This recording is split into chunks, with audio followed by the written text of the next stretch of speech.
আছেন? হ্যাঁ ভালো আছি। ও আপনাকে একটা কথা বলার জন্য দাঁড় করলাম। কও। কাকা, শিহাববাগ বিদেশ পাঠা কি মাসুদ ভাইকে আপনার বৌমার দায়িত্ব দিয়েছেন নাকি? কে রে বাবা রে, তুমি এটা কেবা কথা কও? বুঝতেছেন না? আগে যখন শিহাব বাদ ছিল তখন তো মাসুদকে দেখতাম না যে আপনার বাড়িতে তো যাওয়া আসা। এখন তো ডেইলি ডেইলি ডেইলি আপনার বাড়িতে মাসুদ যায়, এই জন্য আর করছি।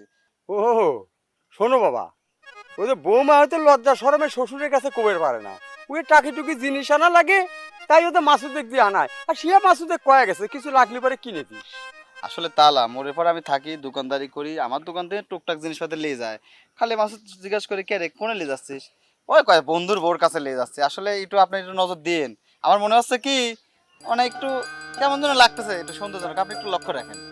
বাপুরে, তোমাকে আর কি কব, আমার এই সমাজেরও একটা দোষ আছে বুঝলে, একটা কিছু হলে পারে খালি সন্দেহর চোখে দেখে, ভালো একটা জিনিস নষ্ট করে ফেলাতে।